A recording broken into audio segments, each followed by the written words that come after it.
তো দেখো এরকম গরম গরম কলার চিপস হলে কেমন লাগে বলো তো, একটু স্ন্যাক্সে। তো চলো রেসিপিটা কিভাবে বানালাম তোমাদের সঙ্গে শেয়ার করছি। দেখো তোমরা যদি বাড়িতে কলার চিপস বানাও তাহলে দোকানের চিপস ভুলেই যাও। Friend, welcome to my new video. তো দেখো আজকে তোমাদের সঙ্গে একটা কলার চিপস বানানোর রেসিপি শেয়ার করব।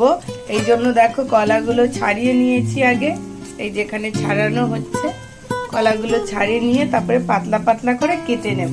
দেখো পাতলা পাতলা করে এরকম করে কেটে কলাগুলোকে জলের মধ্যে ভিজিয়ে রাখতে হবে, নাহলে তো কালো হয়ে যাবে। তো এই যে তারপরে নেক্সট স্টেপটা তোমাদেরকে দেখাচ্ছি।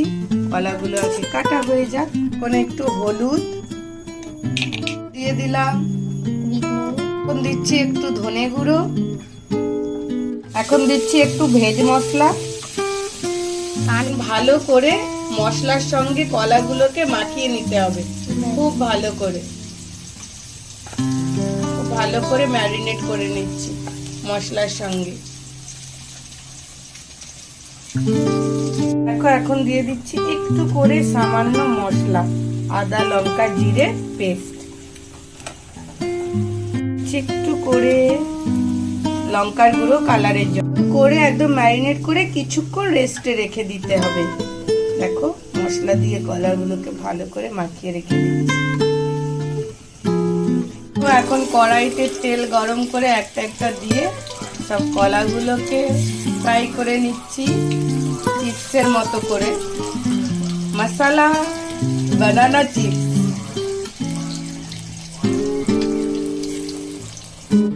এখন সবকটা দিয়ে দিই, অল্প অল্প কয়েকটা করে দিয়ে দিয়ে ভাজতে হবে, খুব বেশি দেয়া যাবে না। যে এরকম একটু গোল্ডেন গোল্ডেন কালার হবে তুলে নিতে হবে।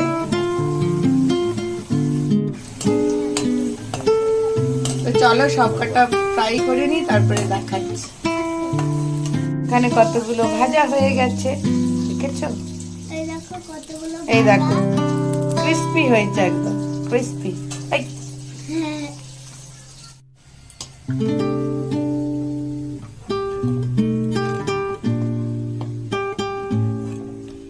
এখন উপর দিয়ে চাট মশলা ছড়িয়ে গরম গরম খেয়ে নেব কলার চিপস। তো কেমন হয়েছে দেখো।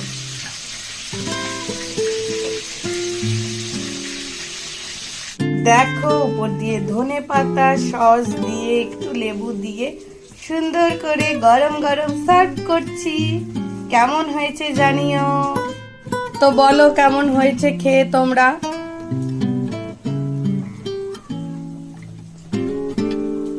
ভালো হয়েছে?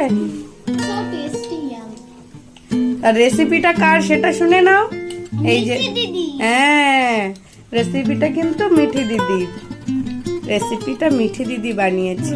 তো তোমরা যদি বাড়ির চিপস বানাও তাহলে ঘরের চিপস আর বানাও, ঘরের চিপস যদি বানাও তাহলে বাইরের চিপস ভুলেই যাও।